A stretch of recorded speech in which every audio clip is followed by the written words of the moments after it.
Bonjour à tous, j'espère que vous allez tous et toutes très bien. J'ai pris une toile au hasard, et la toile au hasard, c'est celle que j'ai piochée, hein, vraiment.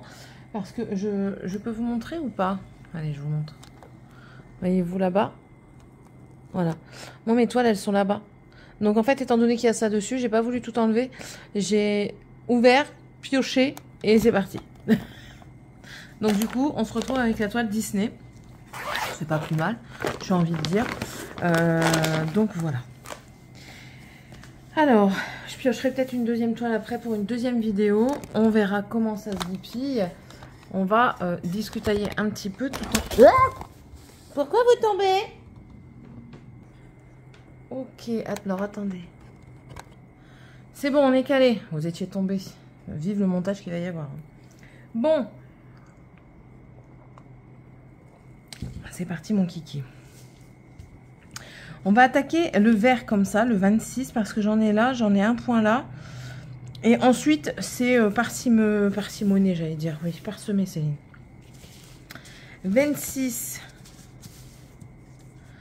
820. Est-ce que je l'ai sur la palette? 26, oui, je l'ai, c'est bon. Tu n'avais même pas besoin de compter. Enfin, de regarder les numéros. Et on va être parti. Bon, je vais retirer le... À chaque fois, je m'enquiquine à ne pas vouloir le retirer. Mais le fil n'a pas envie de venir tout seul. Ces derniers temps, mes fils, après, je les manipule beaucoup. Donc, ça s'en mêle quand même pas mal. Manipuler avec le déménagement, enfin, avec les vidéos et tout ça. Donc, ça s'en mêle quand même pas mal. Bon, on a quelque chose de... Quelques petites choses à se dire entre nous. Vous avez eu ma vidéo où, enfin voilà, on est en plein dans les travaux, ça y est, c'est définitif, on est sûr et certain parce qu'on est propriétaire, officiel. Et oui, donc je brode en même temps que je vous parle. Ça change pas. Voilà. Nous sommes propriétaires, on fait les travaux, ça va, question de travaux, on a bien avancé déjà. On en parlera peut-être dans la prochaine vidéo. On verra. Aujourd'hui est un jour un petit peu particulier pour la belle et bonne raison que je vais être à la maison les 3/4 du temps. Parce que il y a eu un accident cette nuit. Attendez, j'essaye de vous caler pour être droit. Ou tout du moins le plus droit possible. Ouais, petit accident à la maison aujourd'hui. Enfin, pendant la nuit. Ma fille, ma deuxième fille, cette nuit. Ne me demandez pas pourquoi. Même l'infirmier n'a pas compris aux urgences. Alors, elle avait la tête aux pieds. Donc, elle voulait remettre la tête à la tête. Sauf que, en faisant ça... Oh, j'ai un point solitaire ici. Bon, allez, on va le faire tout de suite. On va même pas tout de suite. On va partir sur celui-ci. Et on va repartir ici pour aller vers une autre section. Donc, elle dit, j'ai voulu me remettre là et du coup, j'ai sauté. Quoi? J'étais pas au courant qu'elle avait sauté. Hein. Il la regarde, il dit, bon, que je regarde bien l'heure. Il est 2h30 du matin. T'as sauté pour toi te remettre à ta place. Oui. Ah, ok. Ok. Il me regarde. Je dis, non, mais moi, j'ai fini d'être choquée. Hein. moi, ça, c'est tout. J'arrive pas toujours à les comprendre, vous savez. Pourtant, je suis leur mère. Hein. Donc, il rigole et tout ça. Il dit, donc, tu as sauté. Ok. Et elle dit, en fait, j'ai atterri sur le radiateur. Voilà. Ça, c'est fait. Et en atterrissant sur le radiateur, mais qu'est-ce qu'elle a atterri? L'arcade sourcilière. Donc, du coup, elle s'est ouvert l'arcade, point de suture. Donc, 3 points de suture. Je vous dis pas comment elle est fraîche ce matin. Ce matin, elle s'est levée, elle avait mal à la tête. Donc, pas d'école pour elle. Et je la surveille pour... parce que, voilà, on a toujours un peu peur, hein. C'est quand même, ça touche la tête. Donc, voilà, je préfère la surveiller. Et on est plus en sécurité. Et puis, ça nous fait un jour off à toutes les deux. Bon, elle, surtout à elle, qu'elle va se reposer, ça va lui faire du bien. Moi, là, je prends un petit peu de temps avec vous. Mais après, je continue mon bordel de carton. Voilà, voilà. Donc, ah oui, je vous dis même pas. Hein. En fait, j'ai entendu un boom. De boom que j'ai assimilé à mon rêve. Sauf que Il n'était pas normal, le boom. Mais quand c'est comme ça, je me réveille quand même, mais je me lève pas parce que ça leur arrive quand même assez régulièrement de tomber de leur lit. Après, c'est tout, ils tombent et ils se remettent dans leur lit, en fait. Donc, voilà, c'est tout. Mais là, elle me dit, en fait, j'ai senti une bosse et ensuite j'ai senti du liquide, du coup, là, j'ai crié. Je dis, mais c'est tout, c'est pas grave. C'est pas grave. Du coup, je me suis réveillée. Mon mari me dit, oh, ça va aller, un pansement et c'est reparti. Non, non, pas un pansement et c'est reparti. Et je dis, toi, tu me fais suer avec tes pansements, là. Lui, en fait, c'est Monsieur Warrior. Alors, du coup, tout le monde doit être Warrior. Une blessure qui aurait normalement dû comment dire, lui devoir, oui, des points de suture. Il a mis un pansement et du coup, maintenant, il y a une cicatrice dégueulasse. Là, c'est au visage. Je vais pas défigurer mes enfants parce que monsieur dit, oh, ça va aller. Non, ça va pas, non. Bon, là, comme la doctoresse a dit, elle a de la chance, c'est dans les sourcils. C'est vraiment dans la ligne. En plus, elle a une belle forme de sourcil. En fait, c'est comme si je vous disais que la cicatrice est juste là. Là où on voit pas beaucoup la nuance, et ben en fait, c'est juste là. Donc, elle dit ça se verra pas. Par contre, on arrive à l'été.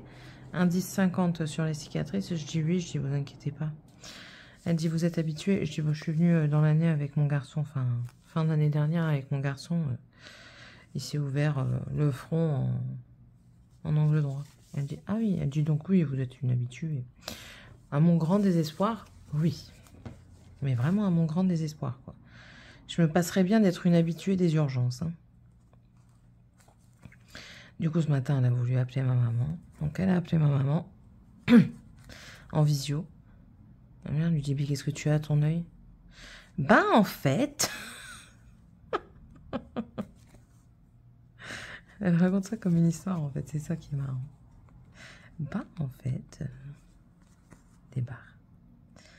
Des barres, des barres.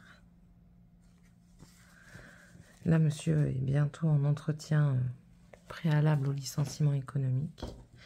Alors, d'après ce qui se fait accompagner par un bonhomme de la DRETS. Donc, effectivement, c'est bien un licenciement économique avec cessation d'activité pour la mécanique. Là où il est supposé être employé. Sauf qu'il continue à prendre des rendez-vous pour de la mécanique dans le local où mon mari travaille. Sauf que dans le cas où c'est le licenciement, le bonhomme de la DRETS l'a bien respécifié hier. Parce que, écoutez, j'ai été étonnée. Un dimanche, il demande quoi. J'ai été étonnée. Bref. Il a bien respécifié hier, comme quoi, quand il y a un licenciement... J'ai l'impression d'être bourré. Quand il y a un licenciement économique sur un pôle, il y a l'interdiction de pratiquer ce pôle. Alors, mon mari dit oui, mais eux, ils l'entendent pas de cette manière. Eux, ils pensent ils sont certains de pouvoir continuer la mécanique avec le bonhomme qui est là et qui fait de la carrosserie, mais qui n'a pas de diplôme de mécanique et qui n'y connaît rien en mécanique. Ah non, non, il dit, de toute façon, vous inquiétez pas, on va clarifier les choses demain. Voilà. D'après ce que le bonhomme toujours a dit, étant donné que c'est un licenciement économique, il va toucher 75% de son salaire brut, ce qui va l'amener à peu près à son salaire net, à peu près, ce qui est tout bénef, franchement tout bénef. Donc, il a dit, je pense que je vais rester comme ça, le temps de faire les travaux correctement, on va dire. Même si c'est pas fini, mais le plus gros, en fait. Comme ça, au moins, j'ai du temps devant moi un petit peu. Et puis, il dit, si je veux, je peux retrouver du travail. Hein. Il me regarde, il me dit, tu me connais. Hein. Je dis, oui, je le sais très bien. C'est chiant, parce qu'en fait, ce travail-là, étant donné que lui n'a pas de diplôme de mécanique, il sait, hein, il sait faire. Il fait depuis des années. Mais et il a travaillé dans un garage en plus de ça. Mais le souci, c'est qu'il n'a pas le diplôme. C'est tout. Et en fait, le fait de travailler dans le garage lui permettait d'acquérir des années d'expérience. Et en fait, le fait de travailler dans le garage lui permettait d'acquérir des années d'expérience. Et en fait, le fait de travailler dans le garage lui permettait d'acquérir des années d'expérience. Et en fait, le fait de travailler dans le garage lui permettait d'acquérir des années d'expérience. Et en fait, le fait de travailler dans le garage lui permettait d'acquérir des années d'expérience. Et en fait, le fait de travailler dans le garage lui permettait d'acquérir des années d'expérience. Et grâce à ses années d'expérience, ça lui aurait permis d'ouvrir un garage. Voilà. Donc, c'est en kikinant, mais bon, on fait comme ça. Il dit oui, tout ça, c'est depuis le temps que l'autre, il est arrivé. Ben oui, mais tu peux rien y faire. Tu peux rien y faire. C'est pas... Malheureusement, oui, mais... Enfin, voilà. Et il a un caractère qui veut que... Enfin, ça passe pas... ça passe pas avec les gens... Enfin, les hypocrites, surtout, ça passe pas. Il y a un caractère, mon mari, qui dit les choses. C'est-à-dire que s'il a envie de dire tu me fais chier, il va le dire correctement, mais il va le dire, quoi. Il va dire écoute, ce que tu fais, ça me plaît pas. Bon, clairement pas. Il dit pour faire ça, je fais rien. Parce que moi, clairement, et là, il va dire excuse-moi du mot, mais si ça m'emmerde de faire de la merde, je vais pas le faire. Il dit moi, je travaille bien ou je travaille pas. C'est logique, c'est de la conscience professionnelle. Et ça plaît pas, en fait, parce que... Je sais pas si vous connaissez un petit peu la nature humaine. La nature humaine n'aime pas toujours être remise en question.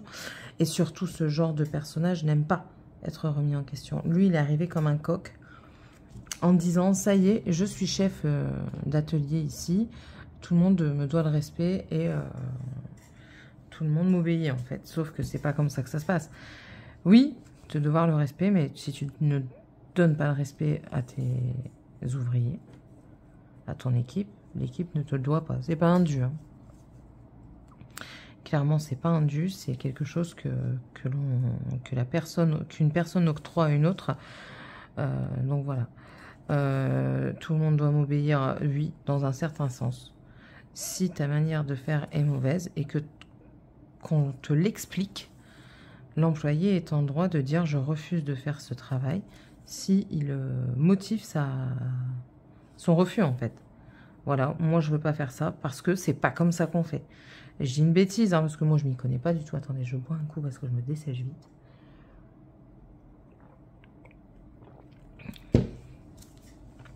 J'ai une bêtise, mais si pour faire... si tu veux changer un pneu et que pour changer le pneu, tu veux vidanger l'huile, non, c'est pas ça qu'il faut faire, quoi. Faut pas être sorti de Saint-Cyr que l'huile et le pneu n'ont rien à voir en commun. Surtout, la vidange d'huile moteur, quoi. Donc, voilà.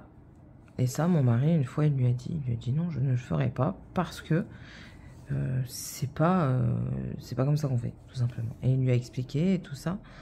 Au final, il a eu raison parce que son chef a dit je veux voir. Mon mari lui a prouvé, il lui a montré. Mais en fait, le chef n'a pas été content. Mais bon. C'est tout, hein. C'est tout. Là, il y a eu une semaine de congé. Il avait posé une semaine pour la maison. Et là, il y a une cliente qui l'appelle parce que les clients ont demandé son numéro personnel parce que la secrétaire n'est pas toujours agréable. Et là, la secrétaire a dit... à une cliente comme quoi de toute façon il est quasiment plus là. Alors oui, certes, peut-être qu'il est quasiment plus là, peut-être que oui, peut-être que non, mais je veux dire, pour moi c'est pas professionnel ce qu'elle a fait. Nous sommes en restructuration, je ne peux vous garantir un rendez-vous, je vous conseille d'aller vers notre pôle de telle ville à la place qui sera amène de vous proposer un rendez-vous plus ou moins tôt. Voilà, c'est tout. C'est pas compliqué, hein.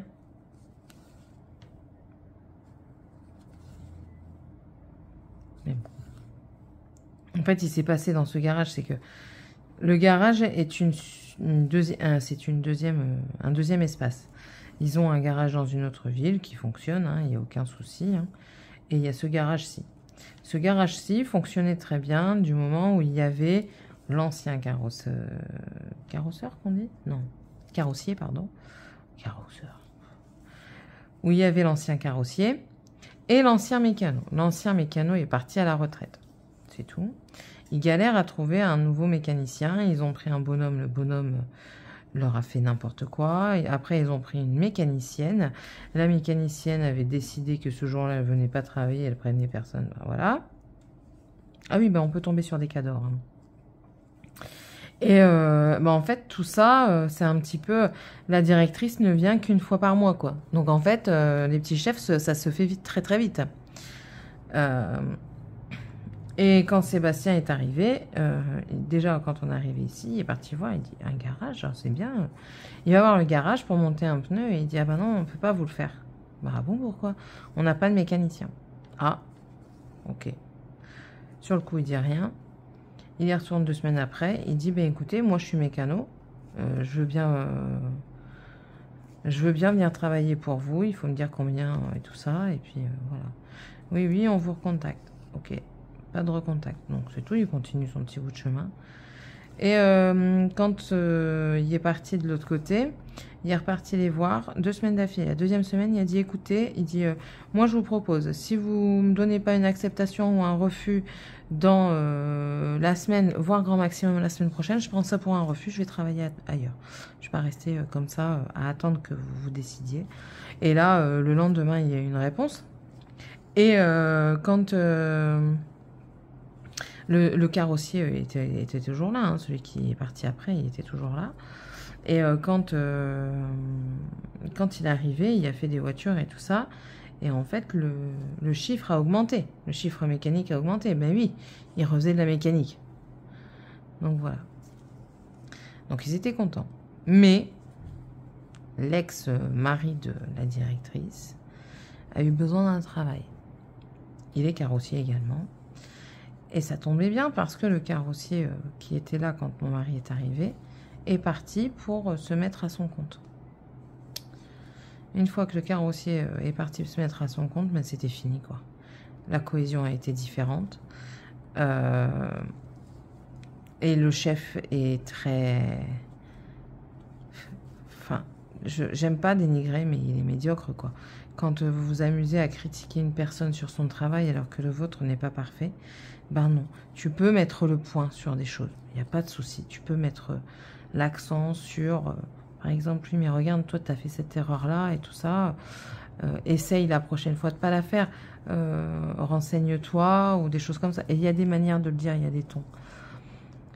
Lui, il fait des erreurs. Enfin, quand tu fais des erreurs telles que toi tu les fais et que tu coûtes plus cher au garage que ce que tu ne rapportes, c'est à toi de chercher ton erreur.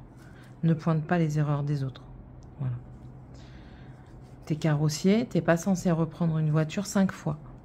Tu peux la reprendre une fois parce que tu n'as pas vu une soufflette, une coulure ou quelque chose comme ça, mais pas 5 fois. Enfin... Bref. Donc là, on verra bien ce que l'entretien dit. Parce qu'en plus de ça, elle veut le licencier économiquement, mais elle doit lui fournir un poste si elle décide de réouvrir le pôle.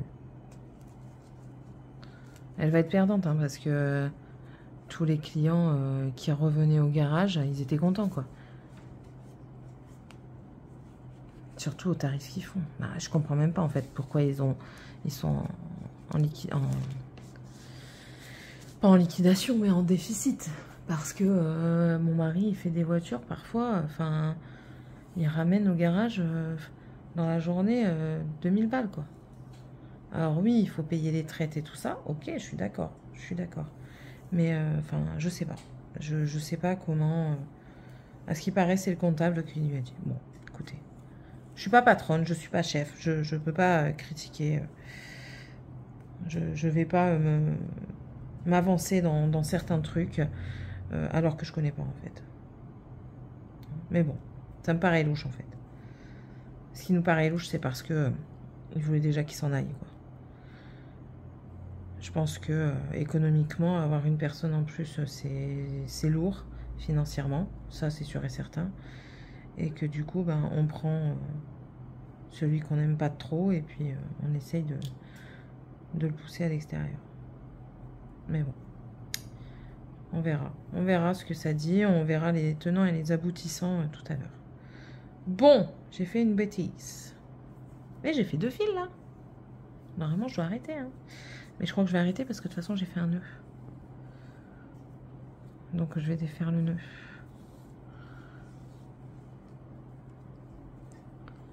Quelle heure est-il? Oh, il est pas tard. Il est pas tard.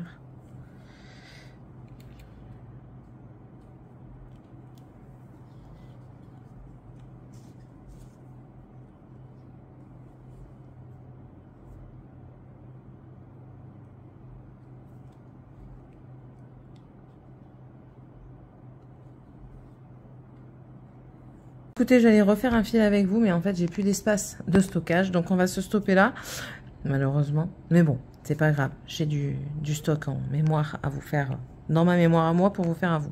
Donc, voilà. Bon, en tout cas, j'espère que cette vidéo vous aura plu. N'hésitez pas à vous abonner si ce n'est pas fait. Si ça vous fait plaisir également, hein, je n'oblige en rien. Si vous voulez voir mes multiples avancées, quand je le pourrai, je ferai un floss tube, mais pas pour le moment. Voilà, je vous fais d'énormes bisous. Le petit commentaire de cette vidéo, vous pouvez mettre, c'est une baguette magique, quelque chose en rapport avec la magie. Et puis on se retrouve dans la prochaine vidéo.